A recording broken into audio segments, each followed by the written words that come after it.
Let's get into today's episode of Why We Succeed. So kind of going back to the accomplishment that we led with at the beginning, being able to make millions of dollars in online sales. Online sales businesses are huge nowadays.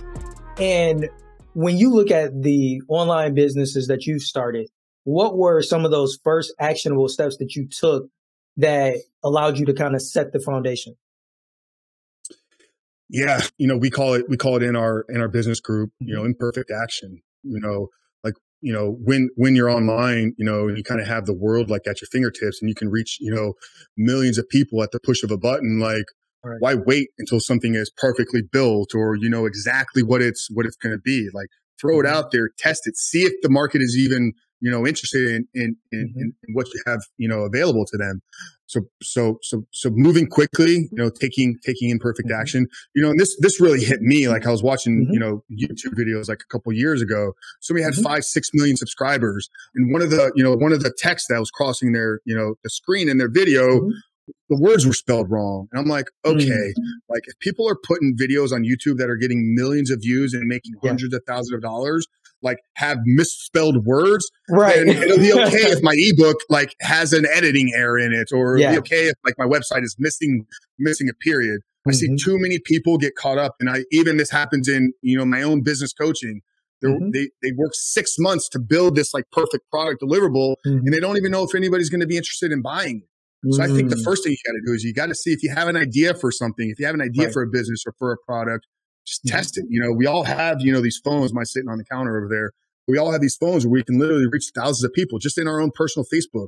If you have an idea, just see what the people that you're connected with you have to say about it. Like, are you interested in this thing? I'd much rather sell you something that I'm going to have to figure out how I'm going to give it to you than build this thing I'm trying to give to you, and then you're not interested in buying it. Right. That is so important. And I'm curious, have you ever personally dealt with, I guess, what we could term perfectionism? Yeah, it happened in the first program inside of my fitness business. So coming out of Ticket Builder, the next business was Frank Rich Fitness. I wanted to get into, creating ebooks, creating funnels and products where we could, just kind of sell and reach thousands of people. Spent 6 months, literally writing this like 200+ page ebook, which was just, literally like all the information that I acquired in health and fitness, like condensed into like, an ebook. But it took me 6 months to write it. And, I had a couple hundred people on an email list at the time. And, I remember like hitting green, like, go on the button to kind of like launch it. And I sat there and I was like, okay, like money's going to start coming in. It's going to start coming in. I sat there for a week and didn't make $1, just to come to find out like the people that were following me weren't interested in all of that. They wanted like a very simple workout plan. So yeah, I dealt with it my first time and I've done a really good job of avoiding it since. Yeah. So going back to what you had mentioned, and I love the way you termed it, imperfect action, right? What would you say is a good actionable first step for somebody that is currently in that perfectionism phase? Like they've created something and they've just been tweaking and have yet to launch it. What would you say that person should do right now or as soon as they possibly can to kind of get some legs behind this thing? Launch it.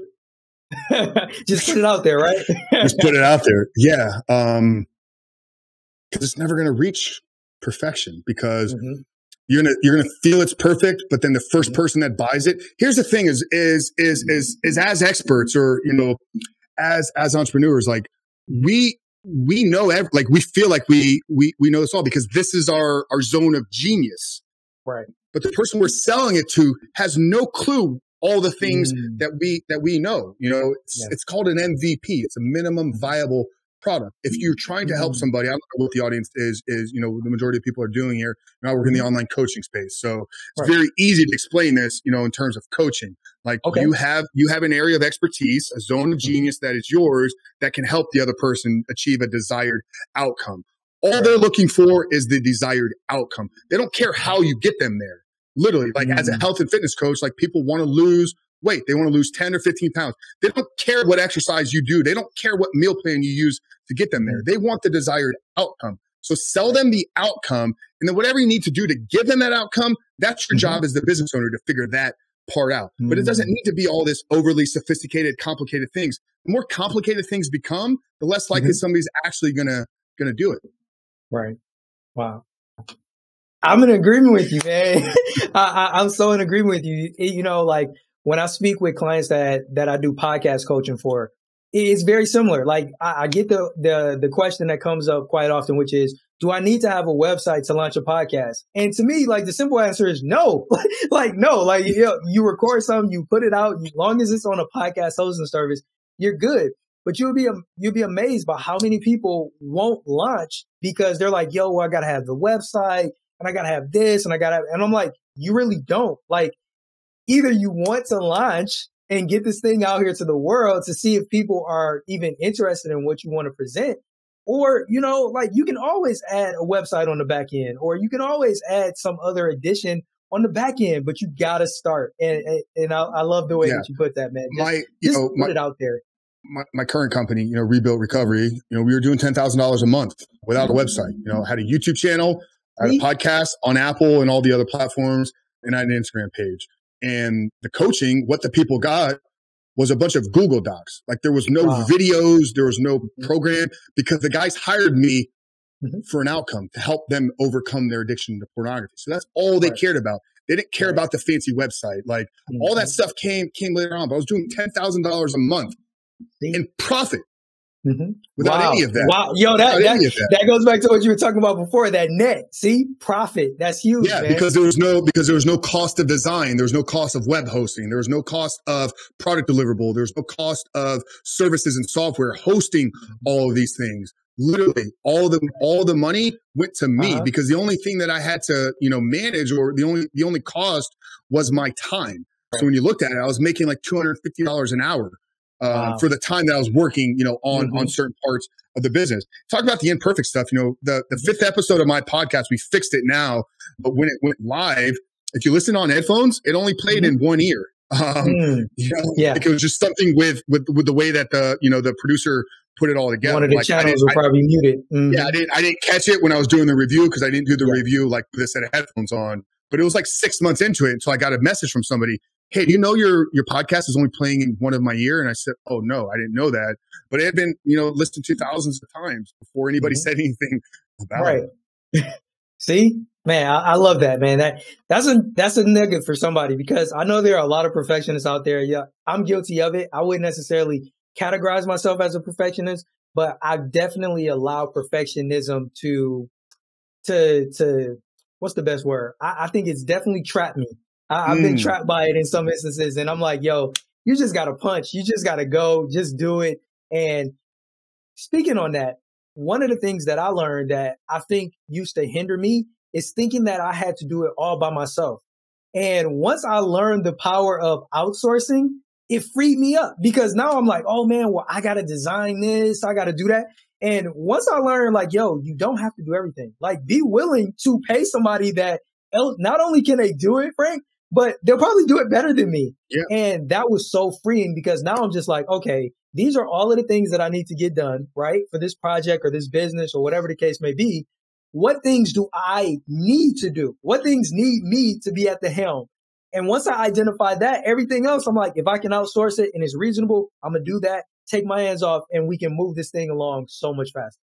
Yeah, you know, Tim Ferriss's book, 4-Hour Workweek, is a great book, you know, to help with that, because he gives you all the tools and stuff needed to find these things like Upwork and Fiverr and whatnot. And another mentor of mine, Craig Ballantyne, who wrote the Perfect Day Formula, the Perfect Week Formula, he teaches a system where you know, in essence, you assign yourself like an hourly rate, you know, based upon the skill sets that I have, what I'm in my zone of genius.